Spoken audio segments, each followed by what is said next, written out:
Hello everyone, मैं Lavkush Upadhyay biology faculty at Dakshina स्वागत करता हूं आप सभी का दक्षिणा ई लर्निंग प्लेटफॉर्म पे। तो आज का जो हमारा टॉपिक है वो है डीसीआरटी 3, राइट। तो डीसीआरटी 3 क्वेश्चन नंबर 1 से हम स्टार्ट करते हैं बायोलॉजी पोर्शन से। तो क्वेश्चन नंबर 1 देखिए, जेजी sales of juxta glomerular apparatus release. तो जो जेजी सेल्स है, जक्स्टा ग्लोमेरुलर सेल्स जो है जक्स्टा ग्लोमेरुलर apparatus में होती है, वो क्या रिलीज करती है? वो रेनिन रिलीज करती है जब जीएफआर रेट कम हो जाता है। When the GFR rate will decrease then this JG cells will release the renin to increase the GFR rate. ठीक, तो यहां पे जो करेक्ट आंसर आएगा क्वेश्चन नंबर 1 में, first option will be right answer. Question number 2 देखिए, if ADH level of blood is less, अगर blood का एडीएच लेवल कम है तो उससे क्या होगा? Volume of urine will be increases, right. Third option देखिए, तो यहां पे second option will be right answer. Question number 3 देखिए, during urine formation which is not secreted by tubular cells of nephron into the filtrate. इसने पूछा है कि urine formation के टाइम पे ट्यूबुलर सेल्स ऑफ नेफ्रॉन से क्या सिक्रेट नहीं होता है। तो पहला हाइड्रोजन आयन दिया है, ये सिक्रेट होता है। पोटेशियम आयन भी सिक्रेट होता है। थर्ड ऑप्शन में आपके पास दिया है sodium ion. Sodium ion tubular cells से सिक्रेट नहीं होता है। तो यहाँ पे जो मोस्ट अप्रोप्रिएट आंसर आएगा option number 3 will be right answer in this question. Question number 4 देखिए, counter current mechanism operates in. Counter current mechanism जो कि बॉडी के अंदर ऑस्मो रेगुलेशन को मेंटेन करता है, हमारे यूरिन को कॉन्सेंट्रेटेड बनाने का काम करता है, 4 टाइम्स मोर कॉन्सेंट्रेटेड बनाता है। तो काउंटर करंट मैकेनिज्म में जो इन्वॉल्व होता है वो इन्वॉल्व होता है वासा रेक्टा एंड हैनल लूप। ये दोनों मिलकर काउंटर करंट मैकेनिज्म को कंट्रोल करते हैं। क्वेश्चन नंबर 5 देखिए, a substance is present in concentration of 2 milligram in the afferent arteriole and 0 milligram in afferent. The true about this substance is what? देखिए, afferent arteriole से blood अंदर आता है, वहां पे फिल्टर होने के बाद वो efferent arteriole में जाता है। अगर कोई भी सब्सटेंस 2 मिलीग्राम है, राइट, और फिर वो 0 मिलीग्राम में कन्वर्ट होता है, यानी कि वो अच्छे से फिल्टर हो चुका है, वहां पे पूरी तरीके से फिल्टर हो चुका है। तो इस क्वेश्चन का जो करेक्ट आंसर आएगा वो आएगा option number 4, freely filtered in glomerulus. तो क्वेश्चन नंबर 5 का fourth option will be right answer. Is that clear? इसके बाद हम देखते हैं question number 6, the net pressure gradient that causes the fluid to filter out of the glomeruli into the capsules. देखिए यहाँ पे पूछा है इसने कि जो नेट प्रेशर होगा ग्लोमेरुलस में, जो नेट प्रेशर होगा उसको आप बोलते हैं glomerular hydrostatic pressure, GHP। Glomerular hydrostatic pressure की वैल्यू लगभग 10 मिलीमीटर मर्क्यूरिक प्रेशर होता है। ये वैल्यू आपको याद रखनी है, इसने GHP के बारे में ही पूछा है, तो याद रखें। तो यहाँ पे क्वेश्चन नंबर 6 का third option will be right answer. Question number 7 देखिए, विच इज करेक्ट अबाउट इम्फाइसीमा। इम्फाइसीमा एक डिसऑर्डर है, रेस्पिरेटरी डिफिकल्टी है, राइट। ये सिगरेट स्मोकिंग की वजह से होती है। तो ये क्या है? ये क्रोनिक डिसऑर्डर है कॉज्ड बाय स्मोकिंग। तो यहाँ पे क्वेश्चन नंबर 7 का second option will be right answer. It is a chronic disorder caused by smoking. Question number 8 देखिए, impulse for voluntary force breathing starts in. देखिए वॉलेंट्री फोर्स ब्रीदिंग के जो impulse start होते हैं वो स्टार्ट होते हैं राइट सेरेब्रम में। ये बात आपको याद रखना, वॉलेंट्री ब्रीदिंग के लिए जो इंपल्स स्टार्ट होता है वो स्टार्ट होता है सेरेब्रम में, ना कि मेडुला में, राइट। तो यहां पे जो करेक्ट आंसर आएगा option number 3 will be right answer in question number 8। Question number 9 देखिए, इन स्ट्रीनियस कंडीशन पर 100 ml blood provide x amount of CO2 to tissue. तो व्हाट इज x? तो आपको x की वैल्यू बतानी है। यहाँ पे नॉर्मली जो ऑक्सीजन ट्रांसपोर्ट होती है थ्रू ब्लड वो 5 ml पर 100 ml ब्लड ट्रांसपोर्ट होती है, लेकिन स्ट्रीनियस कंडीशन में जब कोई पर्सन फिजिकल एक्सरसाइज करता है तो ये 3 टाइम्स हो जाती है, यानी कि इट विल बी 15 ml। तो यानी कि क्वेश्चन नंबर 9 का third option will be right answer. Question number 10 देखिए, क्वेश्चन नंबर 10 में आपको fill in the blanks fill करने हैं, ठीक है। देखिए इन सभी में 40 वैल्यू आएगी, ए में भी 40 आएगा, बी में भी 40 आएगा, सी में भी 40 आएगा और डी में भी 40 ही आएगा। तो correct answer will be option number first, right. Question number 10 का first option will be right answer. Question number 11 देखिए, if in a person functional residual capacity is 2300 ml, ठीक है, residual volume is 1200 ml and inspiratory capacity is 3500 ml, then find out its vital capacity. आपको vital capacity निकालनी है। यहाँ पे जो functional residual capacity दी है, देखिए हमारे पास क्या दिया है, फंक्शनल रेसिडुअल कैपेसिटी दी है, दैट इज कौन सा क्वेश्चन है, question number 11। Functional residual capacity यहाँ पे कितनी दी है, 2300 ml, ठीक है। रेसिडुअल वॉल्यूम कितना दिया है, 1200 ml। इंस्पायरेटरी कैपेसिटी कितनी दी है, 3500 ml। ध्यान से समझिएगा। तो आपको निकालनी है वाइटल कैपेसिटी, ये निकालनी है, ठीक है। तो यहाँ पे सबसे पहले वाइटल कैपेसिटी निकालनी है। वाइटल कैपेसिटी निकालने के लिए आपको निकालना पड़ेगा एफआरवी। एफआरवी क्या होता है, एफआरसी माइनस आरवी। एफआरसी कितना दिया है, 2300 ml। तो 2300 ml को में से आरवी कितना दिया है, रेसिडुअल वॉल्यूम 1200 ml। तो एफआरवी आपका जो निकल गया functional residual volume, that will B 1100 ml। तो ये आपका 1100 ml निकल गया। पहले आपको ये निकालना है फंक्शनल रेसिडुअल वॉल्यूम। उसके बाद आपको इंस्पायरेटरी कैपेसिटी यहाँ पे कितनी है, 3500 ml वॉल्यूम। तो आपको यहाँ पे क्या पूछा है, इसने पूछा वाइटल कैपेसिटी। तो vital capacity will be functional residual volume plus inspiratory capacity. ये इक्वेशन होती है वाइटल कैपेसिटी की। फंक्शनल रेसिडुअल वॉल्यूम को इंस्पायरेटरी कैपेसिटी के साथ ऐड कर दीजिए, you will get the vital capacity. तो vital capacity functional residual volume 1100 ml।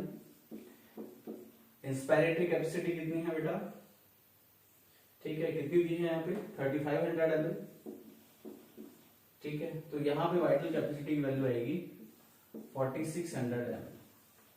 It will be the answer of vital capacity. तो क्वेश्चन नंबर 11 में option third will be right answer. Question number 12 देखिए, यहाँ पे diagram दिया है, A B और सी की लेबलिंग करनी है। ए में आएगा एल्वेलर एपिथेलियम, बी में आएगा ग्राउंड टिश्यू और सी में आएगा एंडोथेलियल ऑफ ब्लड कैपिलरीज। तो इसकी आप लेबलिंग अगर अच्छे से करते हैं तो यहाँ पे करेक्ट आंसर क्वेश्चन नंबर 12 का third option will be right answer. Question number 13 देखिए, megaloblastic anaemia is produced due to deficiency of vitamin B12। तो यहाँ पे first option will be right answer. Question number 14 देखिए, which part is affected when the person is suffering from diarrhoea.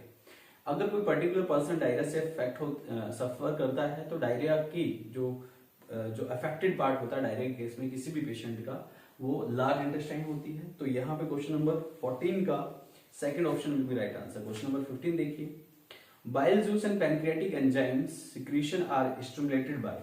तो bile juice का जो secretion है that is stimulated by CCK यानी cholecystokinin. वहीं पैनक्रियाटिक एंजाइम्स का जो सिक्रीशन है, पैनक्रियाटिक एंजाइम्स का जो सिक्रेट कराता है, कोष जो सिक्रेट कराता है वो है सिक्रेटिन। तो यहाँ पे क्वेश्चन नंबर 15 का fourth option will be right answer, CCK, cholecystokinin and secretin, right. तो क्वेश्चन नंबर 15 का fourth option will be right answer. Question number 16 देखिए, identify the enzyme which show its best activity at pH 6.8। आपको enzyme identify करना है जो कि show करता है कि जिसका pH 6.8 है, 6.8 pH पे वो एक्टिव होता है। तो ये एंजाइम है टाइलिन और इसको सैलिवरी एमाइलेज भी कहते हैं। तो क्वेश्चन नंबर 16 का third option will be right answer. Question number 17 देखिए, match column 1 with column 2 and choose the correct option. आपको कॉलम 1 को कॉलम 2 से मैच करना है, मैच कीजिए। तो कार्डियक अरेस्ट को मैच कीजिए आप, हार्ट स्टॉप बीटिंग। जब हार्ट बीट स्टॉप हो जाती है that you called cardiac arrest. B देखिए, हार्ट फेलियर, इसको आप मैच कीजिए, heart not pump blood effectively that you called heart failure. C, heart attack, heart attack में क्या होता है, heart muscles are suddenly damage, this is called heart attack, यानी कि सी को सेकंड से मैच कीजिए। डी, एंजीना पेक्टोरिस, इसको आप मैच कीजिए एक्यूट चेस्ट पेन। तो ये एनसीईआरटी का दिया हुआ है। तो मैचिंग करने के बाद आपका जो करेक्ट आंसर आएगा in this question that will be option number 3। Question number 18 देखिए, an artificial pacemaker is implanted subcutaneously, ठीक है, and connected to the heart in patient, right. ये यहाँ पे आर्टिफिशियल पेसमेकर तब फिट किया जाता है जब हार्ट बीट की इरेगुलरिटी हो जाती है। तो हार्ट बीट की इरेगुलरिटी के केस में यहाँ पे आर्टिफिशियल पेसमेकर फिट किया जाता है, राइट। तो यहाँ पे जो करेक्ट आंसर आएगा option number 3, with irregularity in the heart rhythm, right. Heart rhythm पे इफेक्ट पड़ने की वजह से ये प्रॉब्लम यहाँ पे हो जाती है। क्वेश्चन नंबर 19 देखिए, given below are the abnormal conditions related to blood circulation, identify the disorders. यहाँ पे कुछ स्टेटमेंट्स दिए हैं कुछ डिसऑर्डर्स के बारे में। इन स्टेटमेंट्स को आपको डिसऑर्डर्स के साथ मैच करना है। पहला देखिए, acute chest pain due to failure of oxygen supply to heart muscles, ये कंडीशन है एंजिना पेक्टोरिस की। सेकंड ऑप्शन देखिए, when the heart stop beating, ये कंडीशन है कार्डियक अरेस्ट की। C, deposit of calcium, fat, cholesterol and fibrous tissue in arteries, ये atherosclerosis की condition है। The state of heart when it is not pumping blood effectively enough to meet the needs of body, ये condition है heart attack की। Right, तो यहां पे match कीजिए। मैच करने के बाद second option will be right answer. Question number 20 देखिए, स्पाइगमोमैनोमीटर मेजर्स ब्लड प्रेशर, तो 20 का third option will be right answer. Question number 21 देखिए, deficiency of which of the following results in anaemia, किसकी डेफिशिएंसी की वजह से एनीमिया की प्रॉब्लम होगी? तो यहाँ पे आयरन की डेफिशिएंसी, साइनोकोबालामिन की, फॉलिक एसिड की, इन सभी की डेफिशिएंसी से एनीमिया हो जाता है। तो fourth option will be correct answer in question number 21। Question number 22 देखिए, heart beat is controlled by which cranial nerve, vagus nerve से हार्ट बीट कंट्रोल होती है, and vagus nerve is the cranial nerve number 10। तो first option will be right answer in question number 22। Question number 23 देखिए, one of the following lies at the wall of right auricle, right auricle की wall पे जो लाई करता है वो cyano arterial node लाई करता है। तो यहाँ पे क्वेश्चन नंबर 23 का third option will be right answer. Question number 24 देखिए, इसमें यहाँ पे कुछ स्टेटमेंट्स दिए हुए हैं। पहला स्टेटमेंट है heart is an ectodermal derivative, ये गलत स्टेटमेंट है, रॉन्ग स्टेटमेंट हो गया, ठीक है। सेकंड देखिए, mitral valve guards the opening between right atrium and left ventricle, ये गलत है। मिट्रल वॉल जिसको बाइकस्पिड वॉल भी कहते हैं आप, ये this is the opening between left atrium and left ventricle होता है, तो this is wrong. Third option देखिए, SN is located on the left upper corner of the right atrium, बिल्कुल गलत है जी, right upper corner of the right atrium होता है। फोर्थ ऑप्शन देखिए, stroke volume into heart rate is equal to cardiac output, ये बिल्कुल सही है। तो यहाँ पे सिर्फ फोर्थ स्टेटमेंट सही है, बाकी सब स्टेटमेंट गलत है। तो यहाँ पे जो करेक्ट आंसर आएगा option number fourth will be right answer in this question, ठीक है। क्वेश्चन नंबर 25 देखिए, sino arterial node is called cardiac pacemaker because, sino arterial node को आप कार्डियक पेसमेकर कहते हैं because it determines the rate of heart beat, क्योंकि ये rate of heart beat को डिटरमाइन करता है, राइट। तो यहाँ पे जो करेक्ट आंसर आएगा वो आएगा option number third. Question number 26 देखिए, ड्यूरिंग वेंट्रिकुलर सिस्टोल, ठीक है, वेंट्रिकुलर सिस्टोल के टाइम पे क्या होता है आपको ये बताना है। तो फर्स्ट ऑप्शन देखिए, oxygenated blood is pumped into the aorta, ठीक है, and deoxygenated blood is pumped into the pulmonary artery, ये भी सही है। वेंट्रिकुलर सिस्टोल के टाइम पे ऑक्सीजनेटेड ब्लड ओर्टा में जाता है, ठीक है, लेफ्ट वेंट्रिकल से, और डीऑक्सीजनेटेड ब्लड राइट वेंट्रिकल से पल्मोनरी आर्टरी में जाता है। तो दिस स्टेटमेंट इज करेक्ट। बाकी के जो 3 स्टेटमेंट आप पढ़ के देखिएगा वो बिल्कुल इनकरेक्ट है। तो क्वेश्चन नंबर 26 में first option will be right answer. Question number 27 देखिए, in a cardiac cycle time period of arterial diastole is, देखिए कार्डियक साइकिल में आर्टेरियल डिस्टॉल का जो टाइम पीरियड होगा वो 0.7 सेकंड होगा।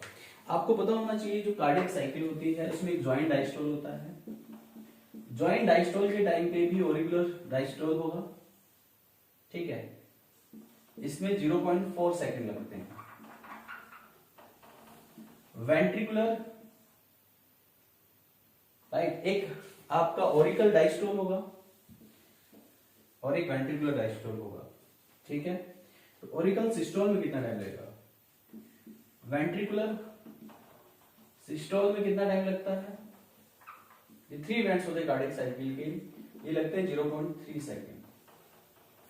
और ऑरिकुलर सिस्टोल में कितना टाइम लगेगा, ऑरिकुलर सिस्टोल में लगता है 0.1 सेकंड, ऑरिकुलर सिस्टोल में 0.1 सेकंड।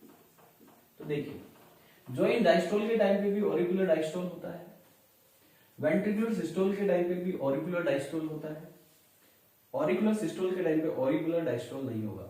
तो इसने ये पूछा आपको, इस टाइम पे भी डायस्टोल है ऑरिकल्स का, जॉइंट डायस्टोल में भी, वेंट्रिकुलर सिस्टोल के टाइम पे भी यहाँ पे इसका जो है क्या है, राइट, इसका जो है यहाँ पे वेंट्रिकुलर सिस्टोल के टाइम पे भी इसका क्या होता है, डायस्टोल होता है, right.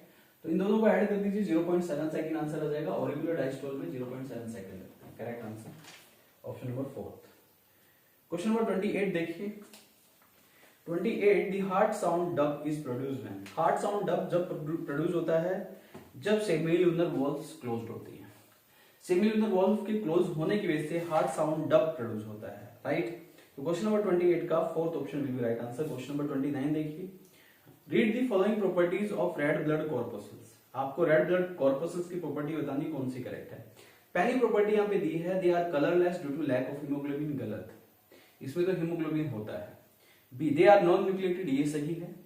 C, they are relatively lesser in number which average 6000 to 8000 millimetre cubic of blood, ये भी गलत हो गया, ये व्हाइट ब्लड सेल्स का करेक्टर है। D option, they have long lifespan approx 120 days, out of these which properties are not shown by leukocyte। D option भी सही है। तो बी और D option both are correct option. तो यहाँ पे option third will be right answer in question number 29। Question number 30 देखिए, in which of the following situation there is a risk factor for children acquiring erythroblastosis fetalis. Erythroblastosis fetalis की जो condition होती है वो कब डेवलप होती है, जब मदर आरएच नेगेटिव हो और फादर आरएच पॉजिटिव हो। इस कंडीशन में ही इरिथ्रोब्लास्टोसिस फीटलिस की कंडीशन डेवलप होती है। एनसीईआरटी में दिया है, अच्छे से पढ़िएगा। तो यहाँ पे क्वेश्चन नंबर 30 का second option will be right answer. Question number 31 देखिए, ये कुछ स्टेटमेंट्स दी हैं और आपको बताना है कि इसमें से कौन कौन सी स्टेटमेंट सही है। पहला स्टेटमेंट है adaptive ability is inherited if it has genetic basis, बिल्कुल सही है ये।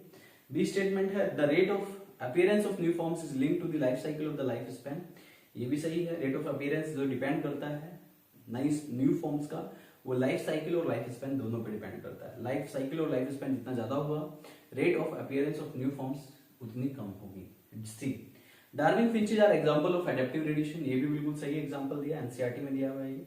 नेचर सेलेक्ट्स फिटनेस, ये भी बिल्कुल सही है, right. Survival of the fittest, ये नेचुरल सिलेक्शन थ्योरी के पॉइंट है डार्विन की। तो this points, all points are correct, यानी कि यहाँ पे जो करेक्ट आंसर आएगा ऑल आर करेक्ट, यानी कि क्वेश्चन नंबर 31 का first option will be right answer. Question number 32 देखिए, which of the following statement is incorrect. आपको बताना है कि इसमें से कौन सी स्टेटमेंट इनकरेक्ट है। पहला स्टेटमेंट देखिए, any population has built in variation in characters, सही है। सेकंड पॉइंट देखिए, natural selection is a mechanism of evolution, ये भी सही है। थर्ड पॉइंट देखिए, the geological history of earth never correlate with biological history of earth, ये यहां पे गलत हो गया, ठीक है। थर्ड स्टेटमेंट इसमें रॉन्ग हो जाएगा। जियोलॉजिकल हिस्ट्री बायोलॉजिकल हिस्ट्री को भी शो करती है भाई, ठीक है। जियोलॉजिकल हिस्ट्री पे डिपेंड करती है बायोलॉजिकल हिस्ट्री, यानी कि इवोल्यूशन प्रोसेस। तो थर्ड स्टेटमेंट यहाँ पे रॉन्ग हो गया।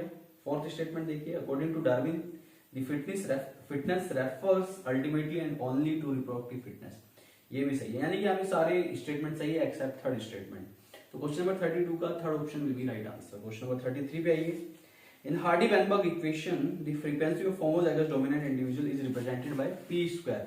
तो बड़ा सिंपल सा क्वेश्चन है ये, ठीक है। तो second third option will be right answer. जो डोमिनेंट फ्रीक्वेंसी को शो करता है डोमिनेंट ट्रेट्स की, वो p स्क्वायर होता है, ठीक है। q square for the homozygous recessive condition, ठीक है। तो क्वेश्चन नंबर 33 का third option will be right answer. Question number 34 देखिए, choose the correct statement in case of human evolution. पहला स्टेटमेंट देखिए, Dryopithecus were existed about 3 to 4 million years दिया है यहाँ पे, जबकि 15 million years ago Dryopithecus थे, तो this will be incorrect.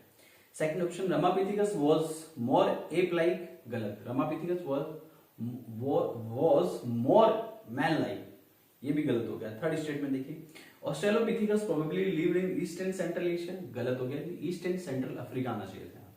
तो पहले तीन तो गलत हो गए, करेक्ट स्टेटमेंट बता दिए। फोर्थ सही होगा इसमें देखिए, Homo habilis was the first human-like being hominid।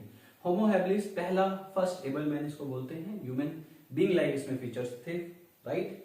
तो यहाँ पे फोर्थ ऑप्शन सही है, बाकी सब गलत है, यानी कि क्वेश्चन नंबर 34 का fourth option will be right answer. Question number 35 देखिए, which one of the following condition lead to no change in gene frequency. इसमें से कौन सी कंडीशन ऐसी है जो जीन फ्रीक्वेंसी भी चेंज नहीं करती, म्यूटेशन करता है, जीन फ्लो भी करता है, सेक्सुअल सिलेक्शन भी करता है। Random mating will not change in gene frequency, right. तो यहाँ पे क्वेश्चन नंबर 35 का fourth option will be right answer. Question number 36 देखिए, adaptive similarities of different species living in the same habitat is called convergent evolution. जो adaptive similarities होती है different species की, right, उसे आप कहते हैं कन्वर्जेंट इवोल्यूशन। तो क्वेश्चन नंबर 36 का third option will be right answer. Question number 37 देखिए, lemur is placental mammal, it exhibits convergent evolution with an Australian marsupial, right. देखिए लेमूर जो शो करता है कन्वर्जेंट इवोल्यूशन किसके साथ, स्पॉटेड कस्कस, एक एनिमल होता है Australian marsupial, spotted cuscus, NCERT में भी दिया है, उसके साथ ही कन्वर्जेंट इवोल्यूशन को शो करता है लैमूर। Is that clear? तो क्वेश्चन नंबर 37 का second option will be right answer. Question number 38 देखिए, some Australian marsupial animals show resemblance with placental mammals that live in similar habitats of other continents. This statement show parallel evolution को show करता है, adaptive divergence को भी show करता है। तो यहाँ पे fourth option will be right answer in question number 38। तो ये condition parallel evolution and adaptive divergence दोनों को ही शो करती है। क्वेश्चन नंबर 39 देखिए, यहाँ पे ए से डी तक आपको स्टेटमेंट्स पढ़ने हैं और इन स्टेटमेंट्स को पढ़ के आपको बताना है कि how many statements are correct. पहला स्टेटमेंट है Darwinian variations are small and directional, बिल्कुल सही। दूसरा स्टेटमेंट है एडेप्टिव एबिलिटी है जेनेटिक बेसिस, ये भी सही। तीसरा स्टेटमेंट है single step large mutation it is known as saltation, ये भी राइट स्टेटमेंट है। D mutations are random and directionless, ये भी राइट है। म्यूटेशन जो होते हैं रैंडम और डायरेक्शनलेस होते हैं। तो क्वेश्चन नंबर 39 का third option will be right answer, यानी कि all four statements are correct. Question number 40 देखिए, how many of the following set of mammals showing convergent evolution. इसमें से कौन से सेट ऑफ मैमल्स है जो कि कन्वर्जेंट इवोल्यूशन को शो करते हैं? पहला है माउस, मार्सुपियल माउस, ये बिल्कुल सही है। नम्बैट स्पॉटेड कस्कस, ये गलत हो गया, नम्बैट जो है वो एंटीएटर को उसके साथ शो करता है। तीसरा है मॉल, मार्सुपियल मॉल, ये सही है। लैमूर एंटीएटर, ये स्पॉटेड कस्कस के साथ शो करता है, ये गलत हो गया। चौथा है फ्लाइंग स्क्वेरल, फ्लाइंग फ्लेंजर, ये सही है। पांचवा है बॉब कैट, कोयला, कोयला के साथ भी होता है, टेस्मेनियन टाइगर कैट के साथ इसका कन्वर्जेंट इवोल्यूशन। तो सिर्फ यहाँ पे 3 करेक्ट है, mouse, marsupial mouse, mall, marsupial mall, flying squirrel, flying plunger, ये तीनों करेक्ट है, बाकी सब इनकरेक्ट है, राइट, इनकरेक्ट मैच है। तो 3 आर करेक्ट। तो क्वेश्चन नंबर 40 का second option will be right answer. Question number 41 देखिए जरा, which one set is anatomically dissimilar but perform similar function. इसमें से कौन सा ऐसा है जो कि एनाटॉमिकली डिसिमिलर है लेकिन सिमिलर फंक्शन परफॉर्म करता है? तो इसमें आएगा wings of butterfly and wings of bats. तो क्वेश्चन नंबर 41 का first option will be right answer. Question number 42 देखिए, jawless fish probably evolve around, जो जोलेस फिश है वो कब इवॉल्व हुई? तो जोलेस फिश जो है probably evolve around 350 million years ago, right. तो क्वेश्चन नंबर 42 का first option will be right answer. Question number 43 देखिए, Operine called larger colloidal particles of primitive sea. This is called Cova cervate. Operine जो है उसने larger colloidal particles को primitive sea में बताया कि primitive sea में larger colloidal particles बना, Operine ने ये बताया, और उस larger colloidal particles को आप Cova cervate कहते हैं। क्वेश्चन नंबर 43 का first option will be right answer. Question number 44 देखिए, Hisardale is result of, Hisardale is the result of cross breeding। तो 44 का third option will be right answer. Question number 45 देखिए, which of the following is the real primary product of honey bee. Honey bee का जो real primary product माना जाता है वो माना जाता है बी वैक्स को। तो यहाँ पे जो करेक्ट आंसर आएगा ऑप्शन नंबर 3 इन क्वेश्चन नंबर 45। क्वेश्चन नंबर 46 देखिए, which of the following is based on use of magnetic field. इसमें से कौन सा मैग्नेटिक फील्ड के यूज के बेसिस पे है? तो वो है MRI, यानी कि मैग्नेटिक रेजोनेंस इमेजिंग। तो 46 का third option will be right answer. Question number 47 देखिए, Which of the following is not related to hallucination? इसमें से कौन सा hallucination से रिलेटेड नहीं है, आपको ये बताना है। तो यहाँ पे भांग hallucination से रिलेटेड है, morphine is not hallucinogen drug, चरस और LSD ये भी hallucinogen ड्रग है। तो क्वेश्चन नंबर 47 का second option will be right answer. Question number 48 देखिए, विड्रॉल सिंड्रोम ऑफ ड्रग्स और alcohol produces. Withdrawal syndrome of drug of alcohol की वजह से प्रोड्यूस होता है एंजाइटी, सेकेनेस, नोजिया एंड वोमिटिंग। ये एनसीईआरटी की स्टेटमेंट है। तो क्वेश्चन नंबर 48 का third option will be right answer. Question number 49 पे आइए, यहाँ पे आपको फिल इन द ब्लैंक्स भरना है। देखिए, सेवरल जीन्स कॉल्ड प्रोटो-ऑन्कोजीन्स, पहले में आएगा proto-oncogenes have been identified in normal cell which when activated will turn into the oncogenes. पहले में प्रोटो-ऑन्कोजीन और second fill in the blanks में ऑन्कोजीन आएगा, and under certain condition could lead to cancerous transformation of cells। तो यहाँ पे जो correct answer आएगा क्वेश्चन नंबर 49 का third option will be right answer. Question number 50 को देखिए, क्वेश्चन नंबर 50 में क्या है, विच of the following is not a treatment of cancer. इसमें से कौन सा ट्रीटमेंट ऑफ कैंसर नहीं है, आपको ये बताना है। पहला है surgery, this is the treatment of cancer. दूसरा रेडियोथेरेपी, ये भी ट्रीटमेंट ऑफ कैंसर है। तीसरा इम्यूनोथेरेपी, ये भी ट्रीटमेंट ऑफ कैंसर है। चौथा क्या है? चौथा है हाँ चौथा है यहाँ पे पैल्क्बोथेरेपी बोलते हैं इसको, या पेल्सिबोथेरेपी भी बोल सकते हैं। पेल्सिबोथेरेपी क्या होती है? Placebo therapy this is the clinical trials of the drugs को इस्तेमाल करने से पहले उसका क्लिनिकल ट्रायल्स किया जाता है, right. So this is the clinical trials of the drugs. तो यहाँ पे क्वेश्चन नंबर 50 का fourth option will be incorrect, जो कि मतलब विल बी करेक्ट आंसर, जो कि कैंसर के ट्रीटमेंट से जिसका कोई लेना देना नहीं है। क्वेश्चन नंबर 51 देखिए, how many statements are correct for AIDS? AIDS के लिए कितने स्टेटमेंट करेक्ट है आपको ये बताना है। पहला स्टेटमेंट देखिए, core of HIV has 2 identical molecules of double stranded DNA, बिल्कुल गलत। इसमें 2 आइडेंटिकल मॉलिक्यूल्स होता है सिंगल स्ट्रैंडेड आरएनए का, तो ये गलत हो गया। बी स्टेटमेंट देखिए, GP120 हैज कॉम्प्लीमेंट्री सीक्वेंस, बिल्कुल सही। फॉर CD8 रिसेप्टर, नहीं जी, CD4 रिसेप्टर्स के लिए इसके पास कॉम्प्लीमेंट्री सीक्वेंस होती है GP120 में, वायरस के मॉलिक्यूल में, तो ये भी गलत हो गया। सी देखिए, AIDS caused by HIV virus, बिल्कुल सही है। D, macrophages become HIV factory after HIV infection, ये भी सही है। तो यहाँ पे 2 स्टेटमेंट सही है, सी एंड डी, और पहले 2 स्टेटमेंट गलत है। Only 2 statement will be correct, यानी क्वेश्चन नंबर 51 का third option will be right answer. Question number 52 देखिए, फाइंड द करेक्ट स्टेटमेंट। 52 में करेक्ट स्टेटमेंट आपको फाइंड करनी है। पहला स्टेटमेंट क्या दिया है? HIV is retrovirus having reverse transcriptase, ठीक है, ये बिल्कुल सही स्टेटमेंट है। Second statement, HIV has 2 copies of identical single stranded RNA, ये स्टेटमेंट भी सही है। Third, Widal test is done for typhoid, ये स्टेटमेंट भी सही है, यानी कि यहाँ पे all the above statements are correct, ठीक है। तो क्वेश्चन नंबर 52 का fourth option will be right answer. Question number 53 देखिए, यहाँ पे कॉलम्स को मैच करना है, कॉलम 1, 2 एंड 3, इन तीनों कॉलम्स को आपको मैच करना है। तो पहला कॉलम देखिए, आईजीएम, ठीक है, आईजीएम को मैच कीजिए ओल्डेस्ट एंटीबॉडी से, ठीक है, और फिर उसको मैच कीजिए पेंटामर से, तो राइट। इसके बाद देखिए दूसरा आईजीजी, इसको मैच कीजिए यूनिवर्सल एंटीबॉडी से, और फिर इसको मैच कीजिए आप most abundant antibodies found in body, right, fourth से मैच कीजिएगा इसको। इसके बाद आईजीए को मैच कीजिए सेक्रेटरी एंटीबॉडी, और फिर उसको मैच कीजिए डाइमर, इसका स्ट्रक्चर डाइमर होता है। इसके बाद आईजीई एलर्जिक एंटीबॉडी भी बोलते हैं इसको, तो इसको एलर्जिक एंटीबॉडी से मैच कीजिए। फिर एलर्जिक एंटीबॉडी को मैच कीजिए so linkage with mast cells, right, तो मास्ट सेल से लिंकेज शो करता है कि मास्ट सेल्स, राइट, उसको स्टिमुलेट करने का काम करता है। तो क्वेश्चन नंबर 53 का third option will be right answer. Question number 54 देखिए, oral polio vaccine is, oral polio vaccine जो होता है उसमें वीक पोलियो वायरस के पैथोजेंस लिए जाते हैं, तो ये लाइव पोलियो वैक्सीन है, तो इसको आप लाइव वैक्सीन बोलेंगे। 54 का first option will be right answer. इसके बाद क्वेश्चन नंबर 55 देखिए, 55 में क्या दिया है? Vaccination is example of, vaccination is the example of artificial active immunity, active acquired immunity. Vaccination की वजह से हमारी एक्टिव इम्यूनिटी डेवलप होती है, so this is the artificial acquired active immunity होगा। तो क्वेश्चन नंबर 55 का second option will be right answer. Question number 56 देखिए, in the given vaccine how many vaccine are killed, इन सभी वैक्सीन में से कितनी वैक्सीन किल्ड है? देखिए rota virus will be killed vaccine, rabies will be killed vaccine, measles will be killed vaccine, influenza will be killed vaccine. तो ये virus की जितनी भी वैक्सीन होती है ये सारी यहाँ पे किल्ड वैक्सीन होगी।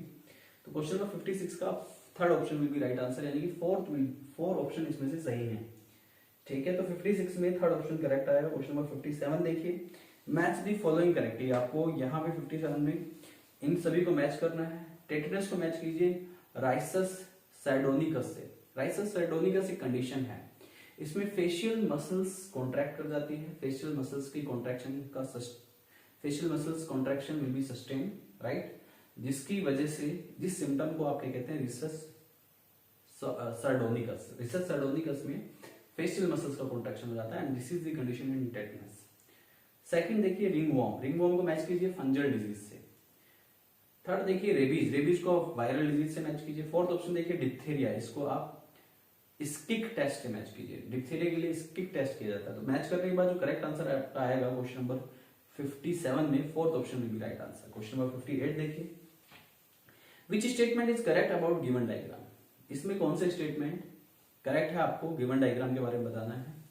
तो पहला स्टेटमेंट देखिए, microsporum trichophyton and epidermophyton are responsible for this, बिल्कुल सही है, रिंगवॉर्म है, फंजल इन्फेक्शन है ये, और ये इसमें इसके लिए कौन रिस्पॉन्सिबल है? माइक्रोस्पोरम भी है, ट्राइकोफाइटन भी है एंड एपिडर्मोफाइटन भी है, this is correct. Correct statement. B allergic reaction, ये गलत हो गया, ये एलर्जिक रिएक्शन नहीं है। C caused by wuchereria bancrofti, इससे फिलेरेसिस होता है, रिंगवॉर्म नहीं होता, ये भी गलत हो गया। D heat and moisture helps this to grow, fungal infection है, फंजाई को heat and moisture grow help करता है ग्रो करने में, तो ये भी सही है। तो ए और डी स्टेटमेंट करेक्ट है। तो क्वेश्चन नंबर 58 का third option will be right answer. Question number 59 देखिए, which substance is responsible for the chill and high fever in malaria?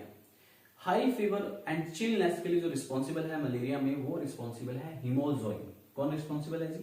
हिमोजोइन responsible है। तो क्वेश्चन नंबर 59 का third option will be right answer. Question number 60 देखिए, a person with sickle cell anaemia is less prone to malaria. जिस person को sickle cell anaemia की problem है, right, उसको malaria के होने के चांसेस कम होते हैं, राइट। तो क्वेश्चन नंबर 60 का third option will be right answer. Question number 61 देखिए, how many NADPH and how many NADPH2 are required in reduction step of Calvin cycle for one molecule of CO2?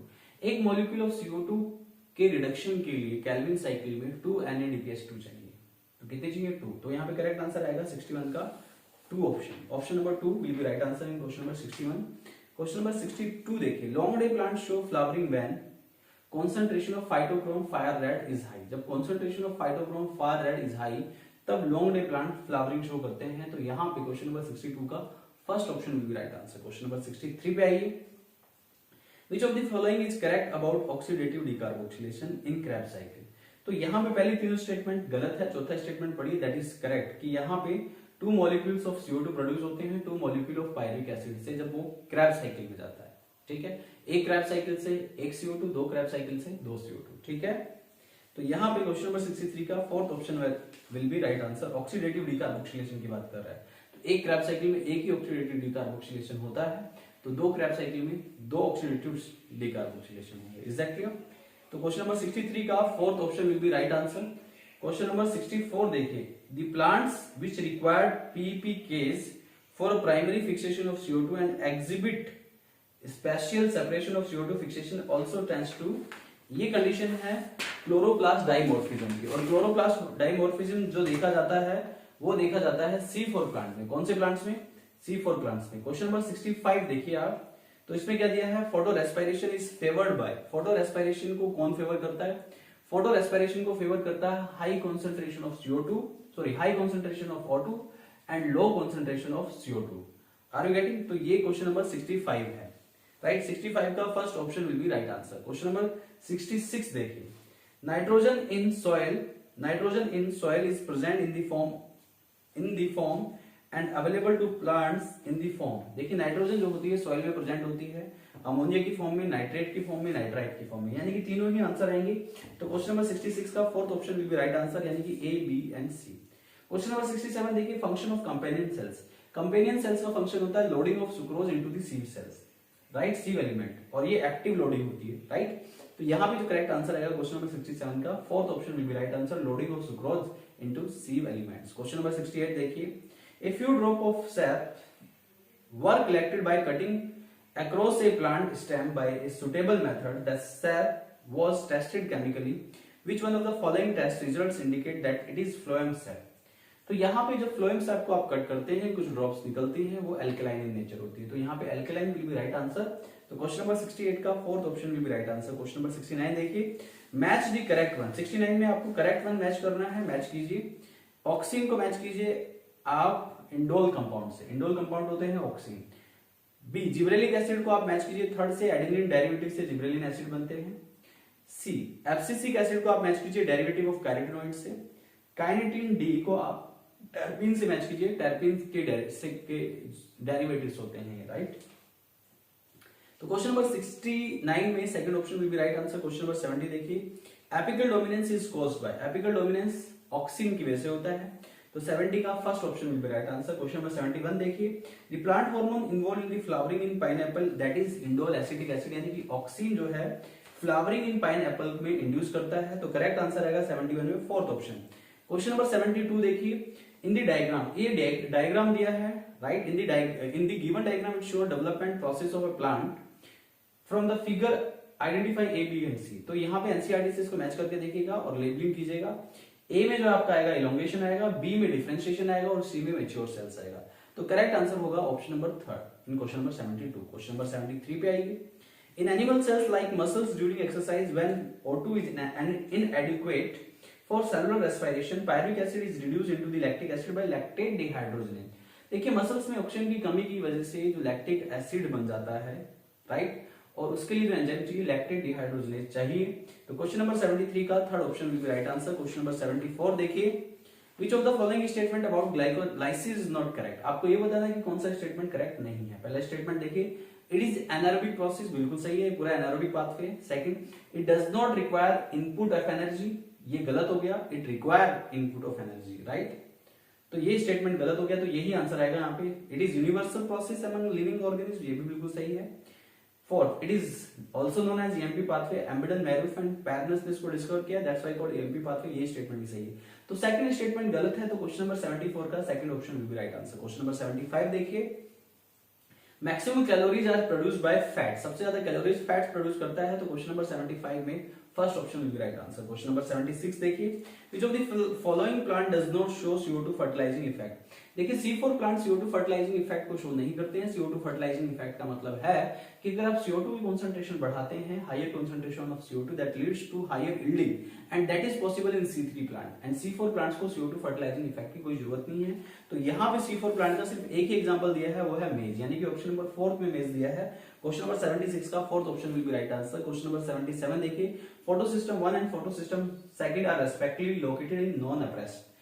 Photosystem 1 जो है ग्राना के non apprised part में होता है, photosystem 2 ग्राना के apprised part में होता है। Is that clear all of you? तो यहाँ पे फर्स्ट ऑप्शन करेक्ट आया क्वेश्चन नंबर 77 में।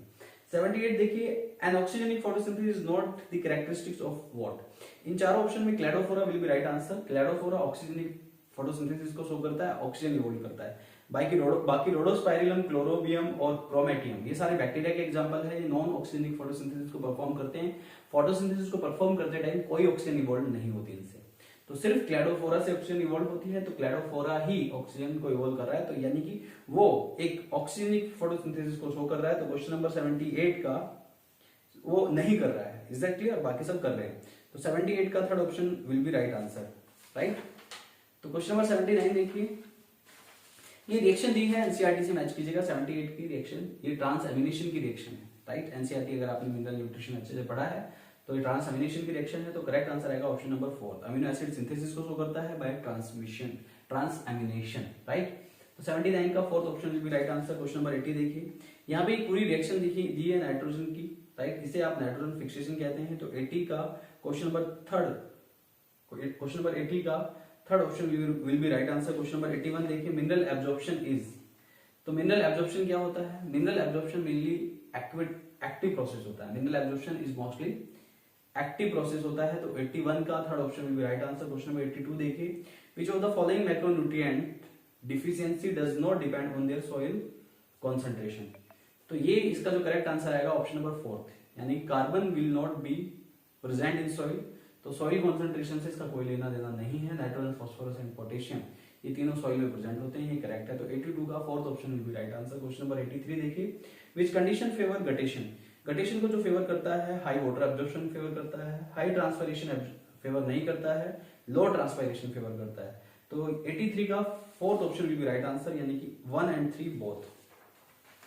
क्वेश्चन नंबर 84 देखिए, plant factor that affect transpiration does not include. Plant factor में रिलेटिव ह्यूमिडिटी नहीं आएगी, बाकी सब प्लांट फैक्टर यहाँ पे दिए हैं। तो 84 का third option will be right answer. Question number 85 देखिए, a cell is plasmolysed after kept in hypertonic solution. अगर एक सेल्स को आप हाइपरटोनिक सॉल्यूशन में रखते हैं तो प्लाज्मा लेमा और सेल वॉल के बीच में हाइपरटोनिक सॉल्यूशन फील्ड हो जाता है, तो यही यहाँ पे पूछा है। तो क्वेश्चन नंबर 85 का second option will be right answer. Question number 86 देखिए, recognise the figure and find out the correct matching. ये यहाँ पे फिगर दिया, डायग्राम दिया ट्रांसपोर्टिंग प्लांट्स का। पहला शो कर रहा है यूनिपोर्ट को, ए शो कर रहा है यूनिपोर्ट को, बी शो कर रहा है एंटीपोर्ट को, सी शो कर रहा है सिम्पोर्ट को। तो इस हिसाब से अगर आप मैच करते हैं तो third option will be right answer in question number 86। Question number 87 देखिए, which one enzyme exhibits and and product inhibition and allosteric modulation. Allosteric modulation को शो करता है हेक्सोकाइनेज एंजाइम। हेक्सोकाइनेज एंजाइम की वजह से ग्लूकोज का जो एंड प्रोडक्ट होता है ग्लूकोज 6 फॉस्फेट, वो खुद को हेक्सोकाइनेज को ही इनहिबिट कर देता है, इसको आप एलोस्टेरिक मॉड्यूलेशन कहते हैं। तो यहाँ पे करेक्ट आंसर आएगा 87 का ऑप्शन नंबर सेकंड।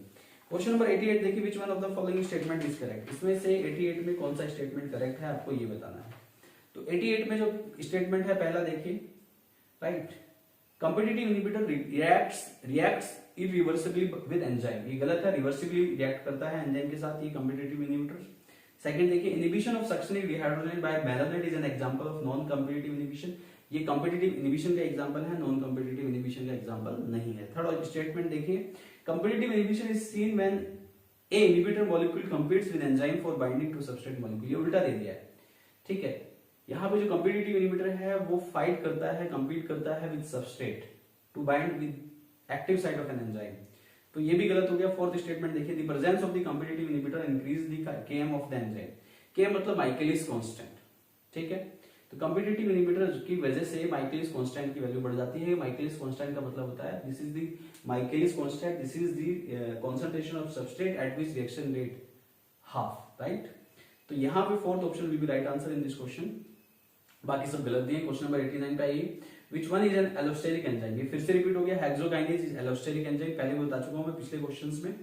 तो 89 का third option will be right answer. Question number 90 देखिए, which of the following is not cofactor of an enzyme involve in link reaction, TPP इसको थाइमीन पायरोफॉस्फेट बोलते हैं, ये इन्वॉल्व होता है लिंक रिएक्शन में, ऑक्सीडेटिव डीकार्बोक्सिलेशन रिएक्शन भी बोलते हैं इसको, गेटवे रिएक्शन भी बोलते हैं, ग्लाइकोलाइसिस और क्रेब्स साइकिल के बीच की रिएक्शन होती है। तो पहला सही है एनएडीपी, सेकंड एनएडीपी इन्वॉल्व नहीं होता, एनएडी इन्वॉल्व होता है एज ए रिएक्टेंट। यहाँ पे इसने बोला कि यहाँ पे इन्वॉल्व होता है इस रिएक्शन में, एनएडी रिएक्टो इन्वॉल्व होता है, एनएडीपी तो इसमें बनता है।